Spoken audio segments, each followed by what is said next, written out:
One of the key words in what's dubbed the super year for elections is the party's shift, largely shifting to the right. Donald Trump's year-end victory brings more uncertainties to both the United States and the global political landscape.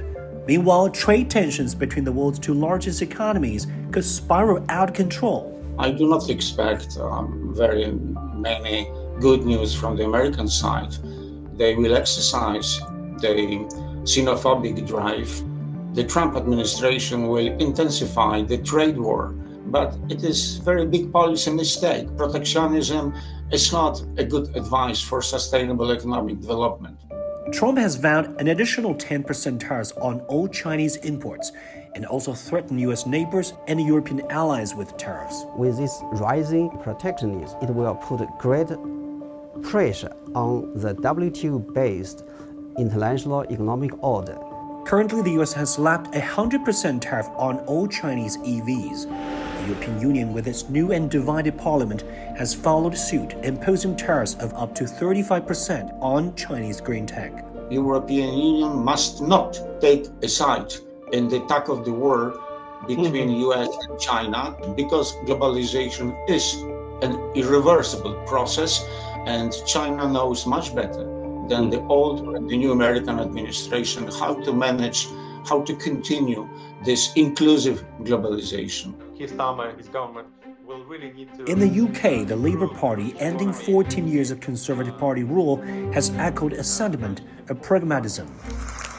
The new Prime Minister has prioritized economic growth by strengthening relations with Washington, Brussels, and Beijing. The idea that we must choose between our allies, that somehow we're with either America or Europe, is plain wrong. I reject it utterly. Many British and Europeans also believe that Europe should seek to shape its China policy independently from the US. That's according to the European Council on Foreign Relations. Both Starmer and Trump seek the end of regional wars. In the Middle East, negotiations surrounding a ceasefire in Gaza continue and could see a major breakthrough given the elimination of major Hamas and Hezbollah leaders and the fall of Assad government in Syria. But the long sought after solutions to the crisis in Ukraine is something the global community has yet to find. Will Trump persuade Ukraine to forego his aspiration to be a NATO member, to become a neutral country forever? Or, if it's possible, to persuade Russia to withdraw its troops from those occupied territory in Ukraine, I think is a big question mark. In a rare defeat, the Democratic Party of Botswana and Southern Africa lost power for the first time in nearly 60 years, in a year of elections in which incumbents and traditional political parties across continents face challenges. But the economy isn't the only issue driving anger at the status quo. A survey by the Pew Research Center suggests there is a broader frustration with how representative democracy is functioning.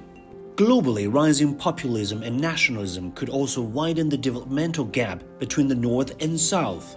Developing countries, they are not willing to lend a helping hand to those struggling in the developing countries. They care much more about what's happening within their borders instead of beyond their borders. After his third consecutive victory, India's Narendra Modi, along with other BRICS nations, say they will continue voicing support for the Global South, and they have committed to addressing the world's deficits in development, governance, and security through inclusive dialogue.